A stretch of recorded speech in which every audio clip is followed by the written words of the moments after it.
I love Legos, and if they weren't so expensive, I'd buy more because they're therapeutic to me. They are like a wonderful calming sense for your mind. Oh my God, the prices are insane.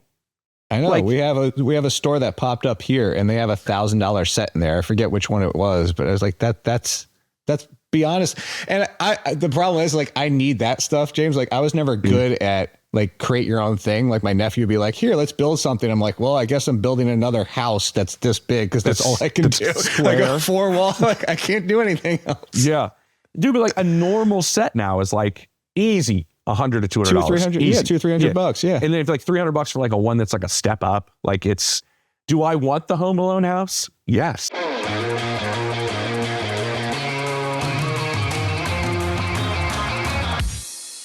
So welcome into Scoop City on a Thursday. I'm James Palmer. The trade deadline behind us. Now we're looking at games into week 10. Don't forget to like and subscribe, please. It's super easy. Just do it. Just click it. It's simple. We are going to talk all about the week 10 games today. We're going to talk about that Bucs and Pats matchup. We're also going to talk about Kyler Murray not starting. What does that mean for the Cardinals? Also, the Seattle Seahawks with a massive trade. What could be different with this Klint Kubiak offense? It's already one of the best in football in week 10 and moving forward. We're going to take our road trip across the NFL as we do every Thursday, stopping inside these facilities. So let's get moving. All right, our first stop on this Thursday road trip. Chad Graff joins us. It is the Brady Bowl, I guess we can call it. It's the two teams that Tom Brady played with. No, let's not talk about that. Let's just talk about the Patriots and where they stand after this deadline. Before we get into this matchup against Tampa Bay, I have to know, talking to people maybe inside that building, Chad, how close did they come? Because, man, they're leading the division. They have a ton of cap space, more than anybody else in football. How close did they come to making a move? Well, I don't know if you caught it. That was the first question for Mike Vrabel on Wednesday, and he went with kind of an unexpected analogy that I wasn't expecting, which was it's like pregnancy. You're either pregnant or you're not pregnant. So I don't know how close we were. He looks at it as a very binary. I don't think that's entirely the case because they were calling around and they were checking on players like Jalen Phillips, who is somebody that I would even keep an eye on for them in free agency next year. It was a little bit surprising to me that they didn't, add some depth. They just traded Keon White away. They just traded Kyle Duggar away. Granted, those are a couple players who didn't really fit what they want to do right now, but still that effectively makes you look like sellers almost at the deadline. So I was a little bit surprised that they didn't trade a 6th-round pick for a depth edge rusher or a 7th-round pick for a depth safety. But in the big picture, not surprised that they didn't go out and spend big on a rental or, give up a 2nd or even 1st for Trey Hendrickson. They're shocking in terms of how good they've been. They're maybe the surprise of the league along with the Colts. And I think they're also realistic that it's been a super easy schedule. And this is still just early in what they envisioned was going to be a couple year rebuild. Yeah, and you know what I'm excited for, and you mentioned it there, and now got my brain kind of going, which isn't a common thing, but it is happening right now, which is when you look at this offseason, Chet, like they almost had to pay a suck tax last year. Like, we got to convince people to come here. I'm curious what the perception is going to be and the advantage they have in free agency with the money and what they've done in year one with Mike Vrabel and the way Drake Maye has played. Far different perception when you're luring free agents in after the season than it was this past year. That could be really fascinating to watch. A big part of maybe why you don't overspend at the trade deadline, knowing that you could have this advantage that was a disadvantage last offseason. Let's talk about this offense. And I was talking to somebody there the other day who was just going like, look at what, Keyshawn Boutte and Drake Maye have done in the deep ball. It's just been something special. It's a lot of work they've put in. Now he has the hamstring. Kyle Williams apparently is going to get some more run. What have you seen from the rookie, which there were some people that absolutely loved him in the draft? What have you seen from him? Maybe it's been a slow burn. I don't know. And maybe an increased role. What could we see on Sunday? Well, this is a fascinating matchup because it's kind of strength on strength. Like the Bucs are so good at not letting you hit that deep ball. They rank 5th in EPA. The Pats rank 1st or 2nd, depending on whether you look at success rate or EPA in those deep balls. Like they have been so good, which is still jarring to think about. This was the least explosive offense like year after year after year. Think back to like those Mac Jones teams where if you got one sack, it just felt like, all right, well, we got to punt because we can't overcome 2nd and 14. Exactly. So it's still jarring for me to think of them as an explosive offense, and yet that's what they are. Now, the Booty loss, and I think he probably will be out. They haven't ruled him out yet, but I'm guessing he's not going to play with a hamstring injury. That's a big loss. Like, the offense went into a funk against the Falcons last week after Booty came out, because this offense is so good when you have a vertical extender. Now, Booty was never supposed to be that guy. They had him on the trading block this offseason. They did not think he was going to be as good as he is. They drafted Kyle Williams to be that guy, that vertical threat, and he was that in college. But I would say it was kind of a slow start. He would admit that. I think Mike Vrabel has admitted that. They're trying to get him to learn a bunch of different spots and not just be like the outside X guy. They want him to do a lot of things. His route running is something that was very much complimented through the pre-draft process, and I think it's something the Patriots are hoping is going to show up. But first and foremost, he's got to be the deep threat guy. The numbers have not been there. He hasn't gotten a ton of playing time, and frankly, a wide receiver room that's not like so stacked that you say, oh, well, that's why he's not playing. So you'd like to see more from him. Mike Vrabel does think that he's turned a corner now that he's 9 weeks into his NFL season. So this is a big test for the third-round pick. Yeah. Okay. Well, going deep, you got to be able to have some time to throw the football. We know the way Tampa blitzes. I mean, just at an insane rate, essentially. I think 35% of the time they're blitzing.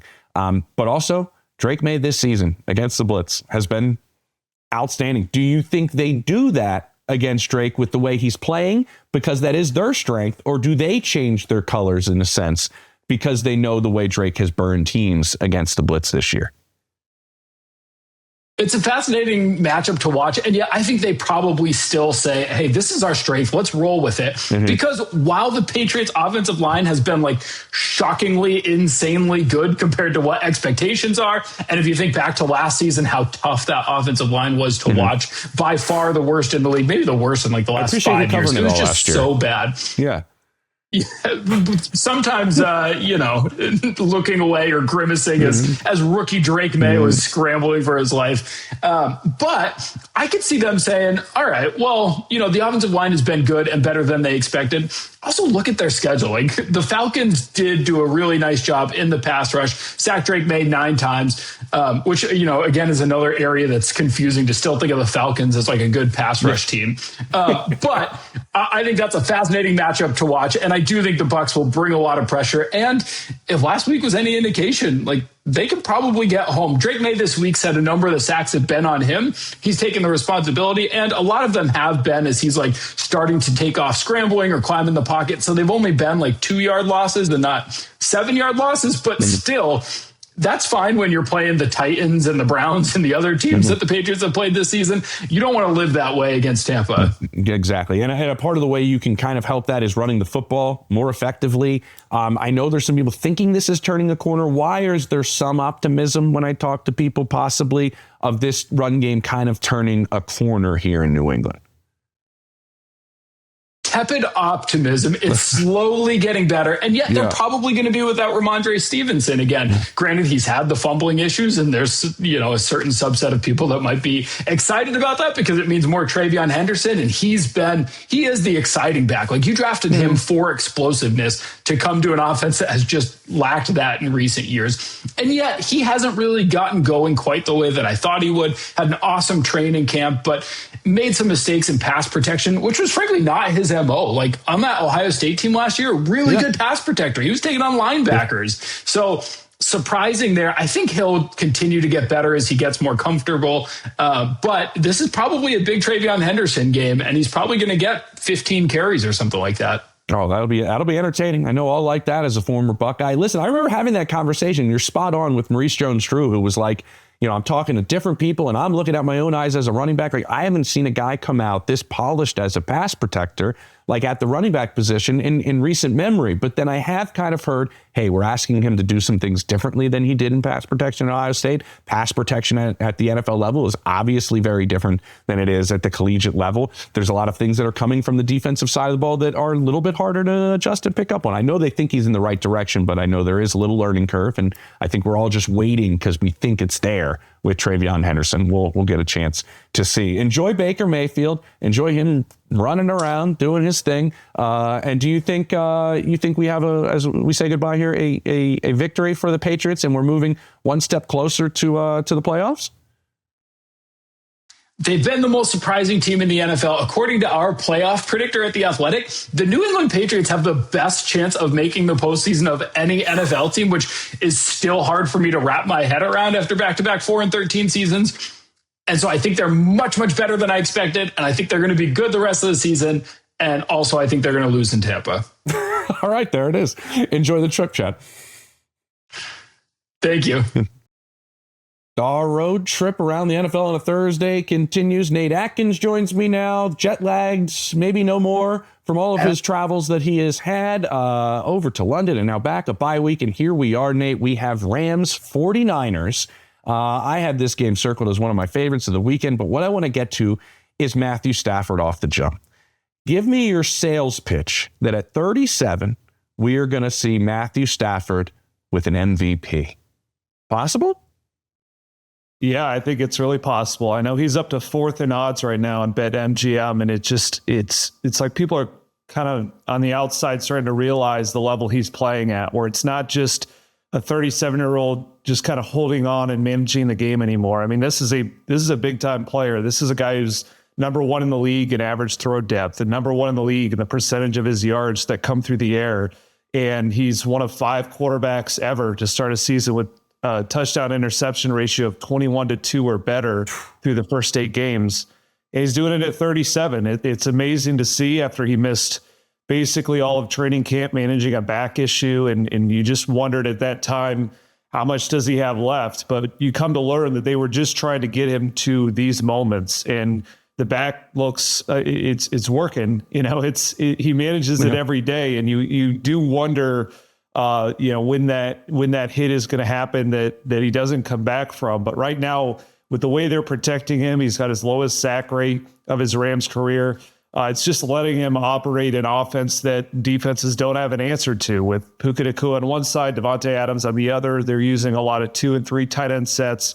And Matthew Stafford's just in control in a way that I haven't really seen a quarterback. And I've covered him before in Detroit and some of his best years there, but this is a different level where he's got 17 years of experience on this league, and he just seems to be playing at a faster speed than a lot of the young defenders that they're going up against. And they're dictating personnel with bringing tight ends in, they'll pull your linebackers in, and then they make you cover them when he drops back to pass. And he's just been so efficient and so effective. And in the one thing we haven't seen as much this year that has been a staple for him is some of the game-winning drives, the clutch plays, just because the Rams have blown out 3 straight teams, and most of their wins come that way. He should have another game-winning drive the last time they played the 49ers.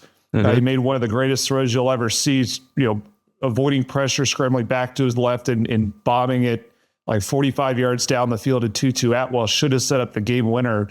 But pretty much everything's been there for him outside of maybe one half of football against the Eagles. He missed a few throws, didn't play his best there, but outside of that, the 21 touchdowns to 2 picks kind of shows you the level that he's at. And just the last 2 weeks, it's 9 touchdowns and 0 picks. It's the first time he's ever thrown 4 touchdowns in back-to-back games. So he's doing new things at age 37 he's never done before. And one of those new things that's out there is winning his first MVP. And so if he keeps this up and the Rams keep winning, I think he's absolutely at the forefront of that discussion. One of my favorite things this season, honestly, Nate, is that he's finally getting some due. I feel like there was the previous group he was playing with of quarterbacks. He was getting overlooked even though he was playing well. Then the new group came in. And I remember talking to Bruce Arians a handful of years back, and we were talking about Patrick Mahomes and the no-look passes. And he was like, boy, have you ever watched Matthew Stafford? He's been doing this for an eternity before Patrick Mahomes came onto the scene. Nobody was just paying attention. And I love what is happening with Matthew Stafford right now and the attention that he is getting. With this offense, you mentioned with Puka, he's had a couple of times where he's been banged up now. How has the growth of Stafford and Devontae Adams maybe helped them alleviate some of this? And hopefully you want Puka to be healthy for the full strength of the season, finishing this thing out. But that addition, how has it made life easier on both of them? Yeah, I think the last two games really show you that value of Stafford because Puka only played really the equivalent of one half last week before he went out with the ribs injury, missed the week before that with an ankle injury, and he missed about half the week before that with that ankle injury. And yet, at the time, it felt when Puka got hurt initially, it felt like that was going to be an issue because when he had to leave 2 games in the middle of it, their passing game really froze. But it goes to show that so much about this team with Sean McVay and Matthew Stafford is about game planning. And so when they knew going into a week that Puka was either going to be out or limited, they found other ways to win. And Davante Adams, like you said, is a huge reason for that. He had a little bit of a slow start with Stafford just because they didn't have training camp together. They just kind of missed each other on some red zone opportunities. That has corrected itself with 5 touchdown passes in the last 2 weeks to Davante Adams, who's now leading the league in touchdowns all of a sudden. So they've got that on one side. And then the tight ends, that's really been the thing that's changed with Puka out, as they've just decided to run tons of 2 and 3 tight end sets, which is something Sean McVay's almost never really done. He's been an 11 personnel guy, but realizing that's a big trend in the NFL. Teams are doing this in order to force linebackers to play in coverage, and it's showing the value of a second round pick like they made with Terrence Ferguson out of Oregon. He's starting to make some splash plays. Their other tight ends are not household names, but they all kind of add something a little bit different. With Tyler Higbee kind of on these over routes and Davis Allen in the red zone, Colby Parkinson a little bit. And so it's an interesting mix where Stafford has always been a guy that just force feeds his top receivers. They're always in the top 10 of targets, and he's produced a triple crown season for Cooper Kupp and a nearly 2,000-yard season for Calvin Johnson. And Puka was on the path to do that to start the year. But the best version of Stafford in this offense is once they started to diversify with tight ends, Kyron Williams out of the backfield a little bit, getting Davante Adams going in the red zone. And so kind of that mix now that they have with Puka back in there is that Puka's that high volume guy that just slices up zone and kind of gets you into the red zone. And then Davante Adams and these tight ends help them finish those red zone drives right as defenses are trying to take away Puka and make someone else beat them. And that's why the touchdown rate for Stafford's the highest it's ever been, is that they're moving the ball enough to get in the red zone. And now they have kind of all the answers out there where you pretty much have to get pressure on Stafford to be able to answer for that. But he's throwing really quick and making such quick play action decisions in the red zone. That's difficult too. So they've definitely gotten very hard to defend.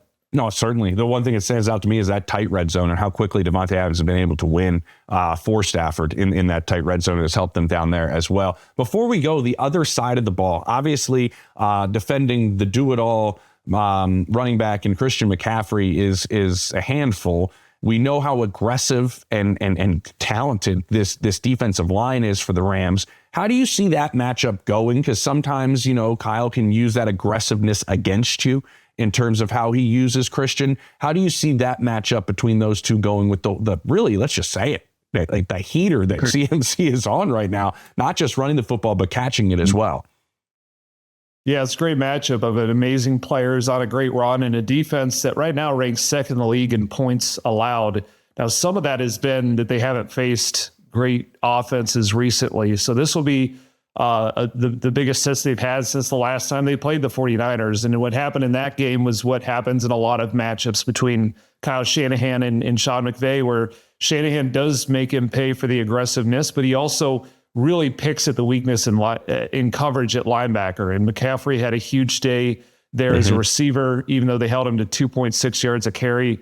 So I expect more of that. The Rams have tried to make some adjustments since that game where they traded for Roger McCurry from the Titans to kind of get more of a nickel dime option. They play a ton of dime. They're trying to limit how many linebackers are on the field because it's not a great matchup. But I think the return of George Kittle is going to be difficult for them as well, because they were at least able to shut down the run that game against the 49ers. But Kittle has always changed the math in the run game. And then, of course, that's another target in the middle of the field for them to have to, deal with on play action and with some of these linebackers in space. So I think the Rams are just hoping that their pass rush shows up a little more than it did last time, where it made plays in overtime and late in that game, but they really had a slow start and went down early. and they want to play with leads. This team's built to do that, where they obviously have that potent offense. And if they can make you drop back again and again against guys like Jared Verse and Byron Young and Kobe Turner and Braden Fisk, that's where they feel like they're built to win. But if you're able to play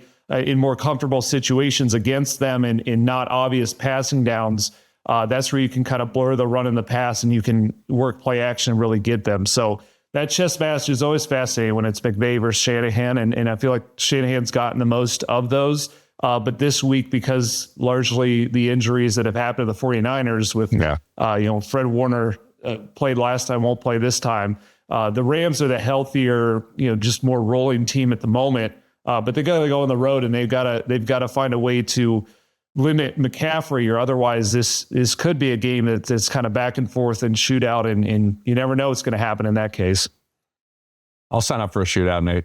I'll tell you that. I'll show up a Mac Jones and Matthew Stafford shootout. Who would have thunk for a second time in a row now? We thought Brock Purdy would be back for this matchup at some point, but I guess that's not the case. So enjoy this one. Appreciate you.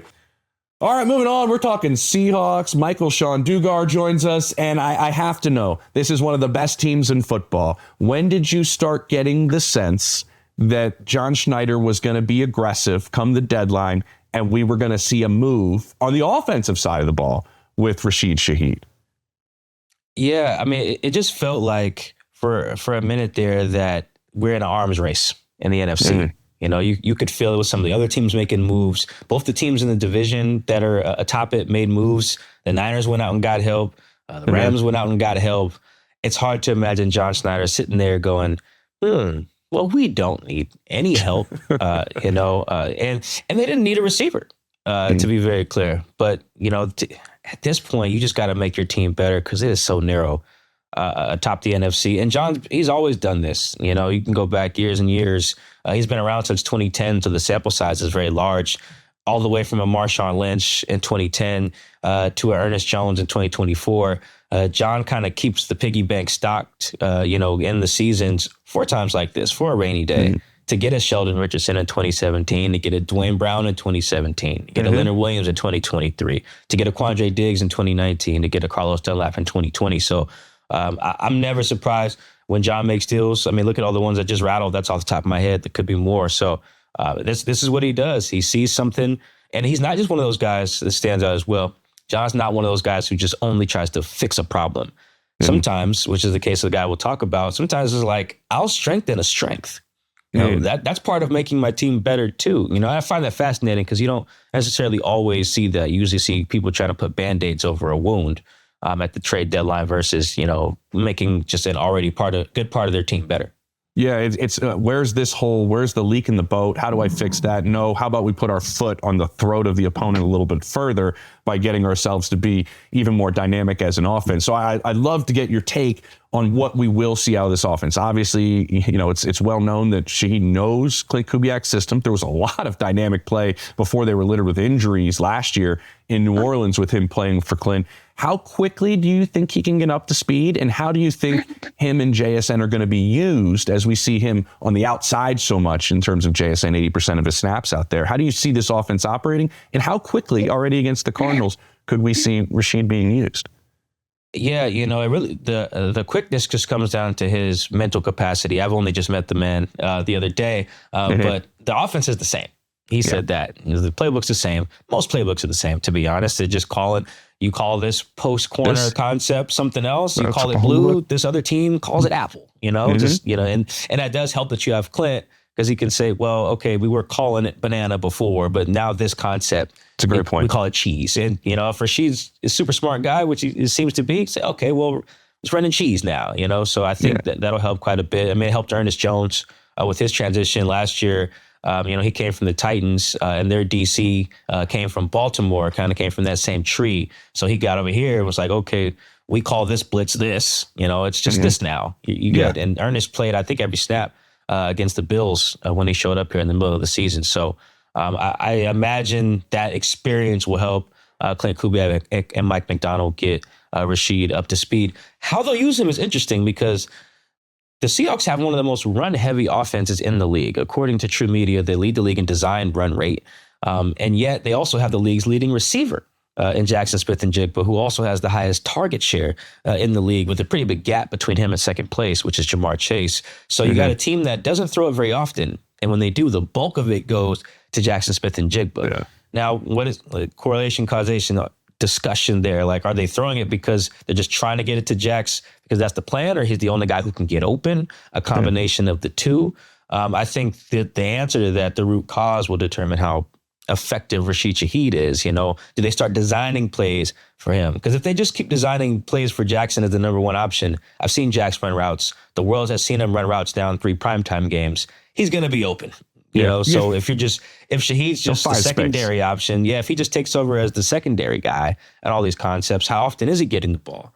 What does this mean for Cooper Kupp, who's got heel and hamstring injuries? I'm not a professional athlete, but I'm the same age as Cooper Kupp. If I just woke up and my heel and my hamstring hurt at 32, that could be a problem for a guy who does not play full seasons. That's just a fact over the last few years since his Triple Crown season. So what does that mean for his target share? And so I think they also, last thing on this, they don't have any reason to give Torrey Horton the ball any less. Sunday Night Football against the Commanders was his first time as wide receiver 2. And he opened the game with 2 touchdowns, caught every ball that was thrown to him. So the only, I guess, criticism or question I'd say that comes with this move is, did they just create a logjam at receiver where they didn't need one? I think that's very fair to ask when you got a team that runs the ball as much as they do and feeds Jackson as often as they do. Yeah, fair question, but also defensive coordinators now are looking at this going, where do I give safety help? What do I like? What bind am I in with these two guys? It's going to be kind of fun to see how defenses line up against them because they spend so much time in base and do different things. It's interesting to see what happens there. The team they're going against, Michael, before you go, just there's a lot of headlines surrounding what's going on in Arizona. You've seen Jacoby Brissett going out there and running this offense and maybe more on time, however you want to look at it, in the way Trey McBride's being used in the red zone. How do you see defensively Seattle approaching a Jacoby Brissett team as opposed to a Kyler Murray team, and maybe some of those weapons being looked at a little bit differently in different parts of the field?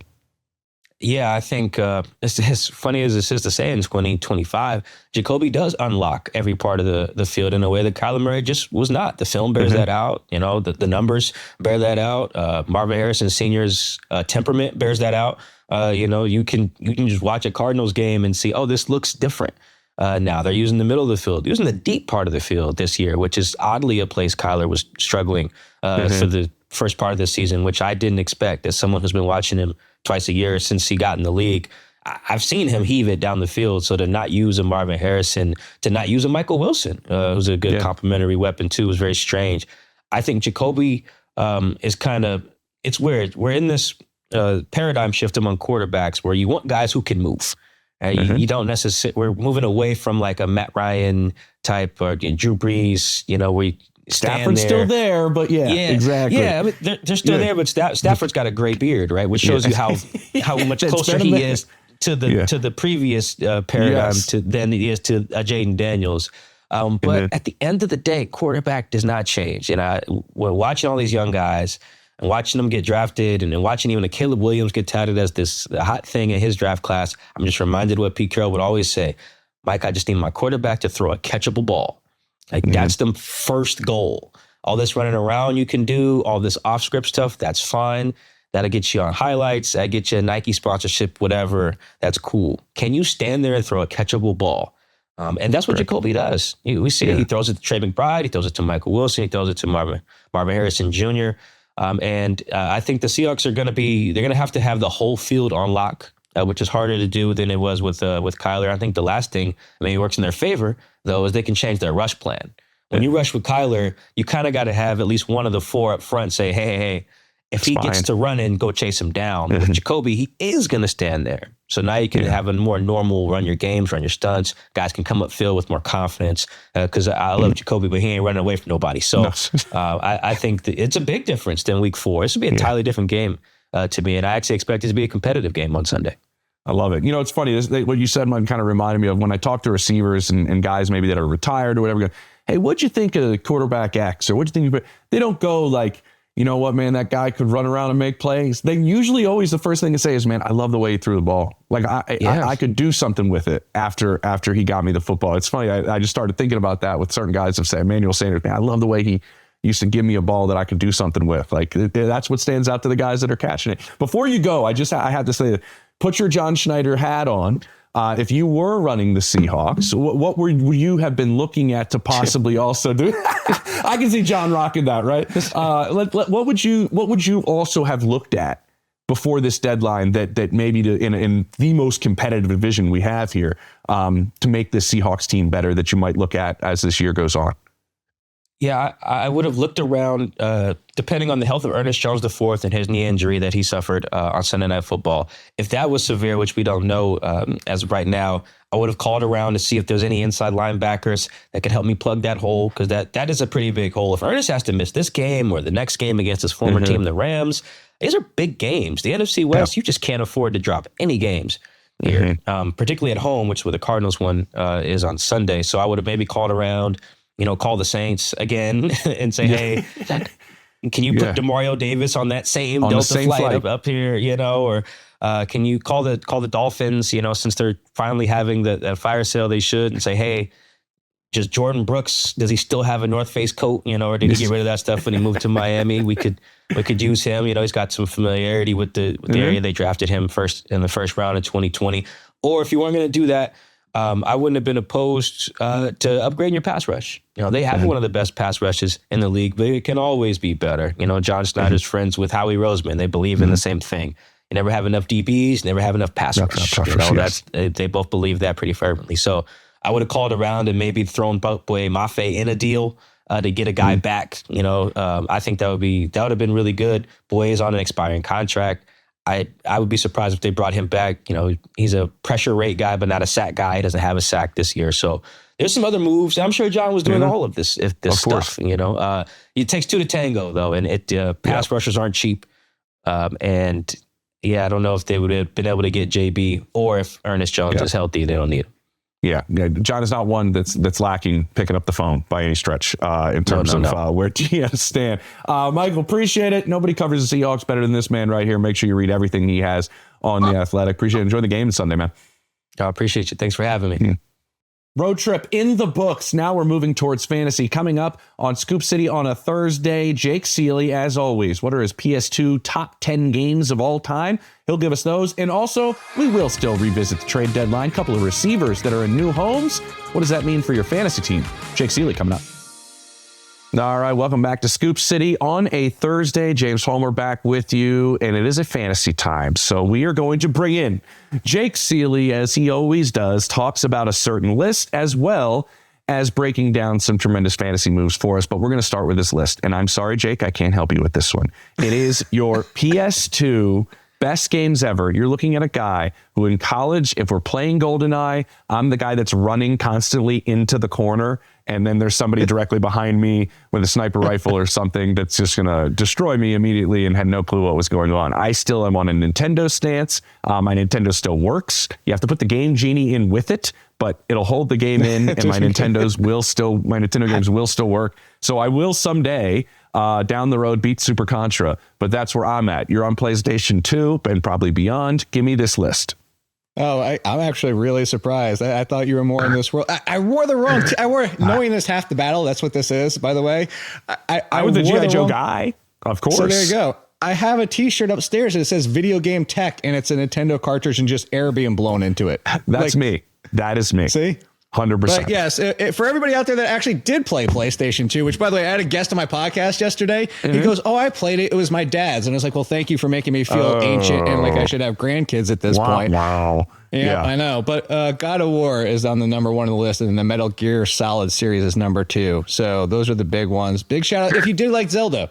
For everybody out there that never played it, Okami, if you're ever looking for Sony's ripoff version, it's with a dog, wolf kind of character type of thing. So if you ever wanted to play that might be up your alley. You can handle that one. No, I don't think I could, because when I got the Nintendo Wii, there was a Zelda game, right?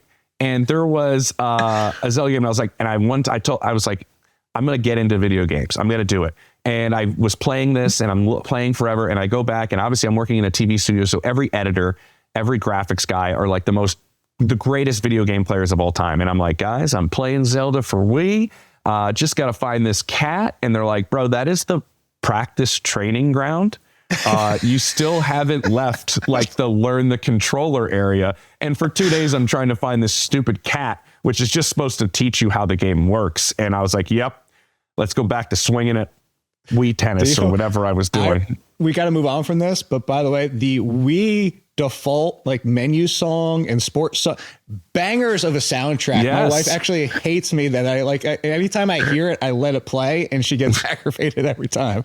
Just great. Let's play that right now as we get right into this. I love it. At first, there was a point in time where I thought that was eventually going to be my main menu on my television and everything would go through my Wii, but that was a short-lived experience.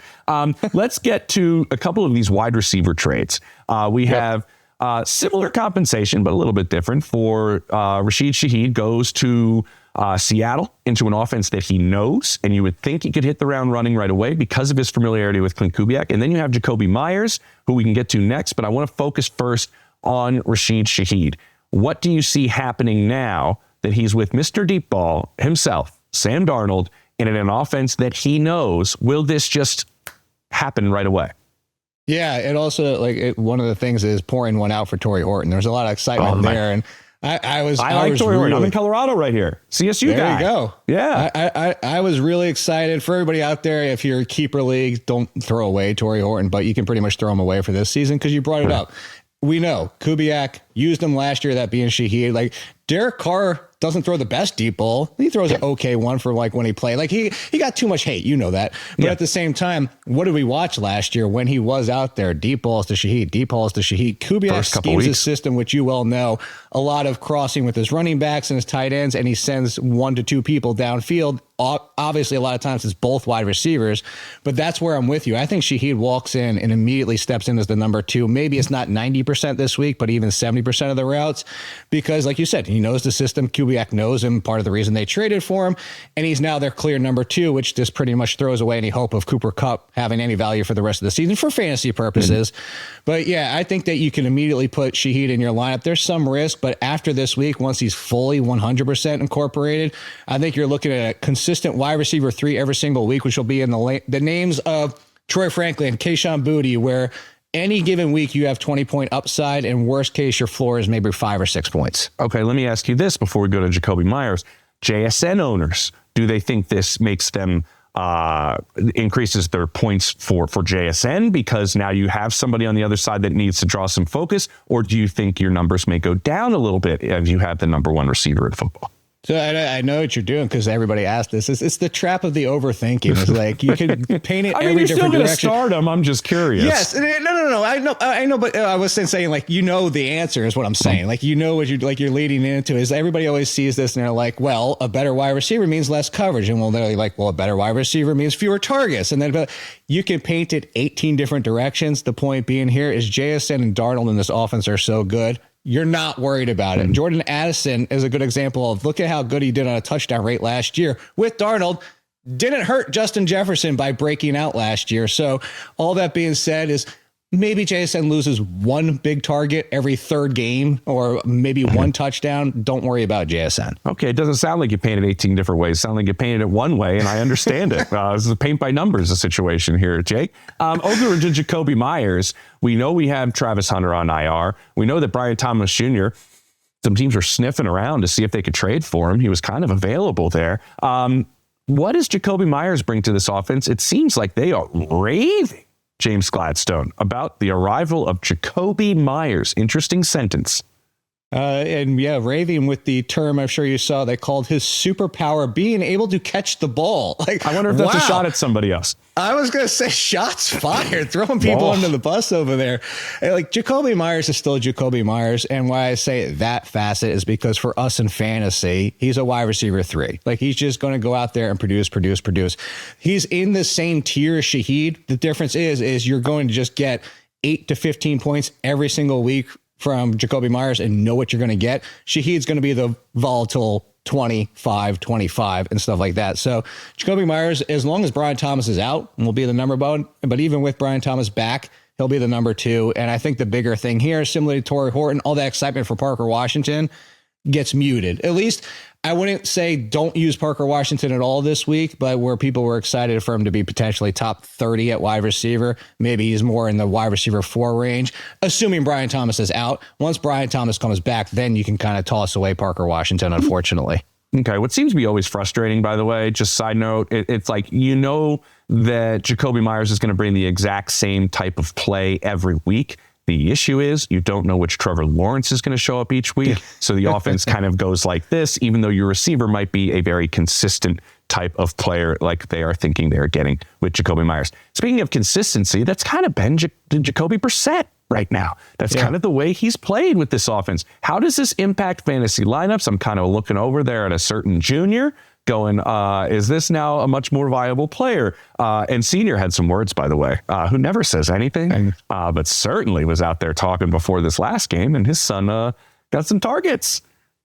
So this one's weird because this is perception, obviously, for everybody out there thinks, oh, Jacoby Brissett is going to fix everything that we've been complaining about with Kyler Murray. But if you go back, whichever you do, if you watch all the Jacoby Myers and Kyler Murray games, or if you go back to the metrics and just only go that, you can go both ways with it. And the point being here is whether objectively or subjectively, Jacoby Brissett and Kyler Murray have actually been identically performers for Marvin Harrison. Marvin Harrison's numbers, watching him play, everything's been exactly the same. It's just the perception because it happened too. And everybody was watching and he threw Marvin Harrison's way a ton to start the game. And everybody's like, oh, it's fixed. This has been the problem. Marvin Harrison's been no different with Jacoby Brissett. The big difference, Trey McBride has been a huge difference with Jacoby Brissett, especially in the touchdown department.